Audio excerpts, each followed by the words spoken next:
तो अगर आप भी अपनी गूगल बिजनेस प्रोफाइल या फिर गूगल प्रोफाइल का यहाँ पे नाम चेंज करना चाहते हैं, अपनी प्रोफाइल का नाम, तो कैसे चेंज कर सकते हैं आज की वीडियो में आपको बताने वाला हूँ। लाइव आपको करके भी दिखाऊंगा। तो चलिए वीडियो को शुरू करते हैं। सबसे पहले आपने करना है गूगल पे जाना है और गूगल माई बिजनेस सर्च करना है। अब जिस भी प्रोफाइल का आप यहाँ पे नाम चेंज करना चाहते हैं, सिंपल उसके ऊपर एक क्लिक करो। जैसे आप क्लिक करोगे, अब देखिए आप प्रोफाइल के ऊपर आ जाते हैं।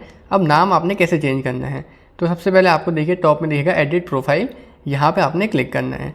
आपको सारे स्टेप यहाँ पे फॉलो करने हैं, उसके बाद 100% नाम आपका चेंज हो जाएगा। इसके बाद आपको यहाँ पे सारी डिटेल दिखा देगा। टॉप में ही बिजनेस नेम दिखा रहा है, उसी के आगे पेन वाला आइकन है, यहाँ पे क्लिक करो। अब देखिए यहाँ पे जो अभी आपकी प्रोफाइल का नाम है वो यहाँ पे दिखा रहा है। यहाँ पे आपको वो नाम डालना है जो आप नाम यहाँ पे चेंज करना चाहते हैं। तो यहाँ पे मैं नया नाम डाल देता हूँ। तो यहाँ पे आप देख सकते हैं मैंने नया नाम डाल दिया है जो मैं यहाँ पे चेंज करना चाहता हूँ। इसके बाद आपने भी कुछ इसी तरीके से नाम यहाँ पे डाल देना है और इसके बाद नीचे सेव वाला बटन है, सिंपल है वहाँ पे क्लिक करो। जैसे आप वहाँ पे क्लिक करोगे, कुछ सेकंड यहाँ पे वेट करना है। यहाँ पे कुछ टाइम में लेता है, इंस्टेंट यहाँ पे अपडेट नहीं होता। अब मैंने यहाँ पे अपडेट कर दिया, कुछ सेकंड बाद आप यहाँ पे देखेंगे तो आपका यहाँ पे नाम चेंज हो जाएगा। तो लगभग आधे घंटे बाद मैंने यहाँ पे चेक किया तो मेरा नाम अपडेट हो चुका था। दिखा देता हूँ आपने, आपको गूगल पे जाना है, गूगल माई बिजनेस। अब देखिए मैंने यहाँ पे डाला था जेंजी डिजिटल मार्केटिंग एजेंसी, ये नाम मैंने चेंज करा था और यहाँ पे नेम चेंज हो गया है मेरे यहाँ पे एजेंसी का।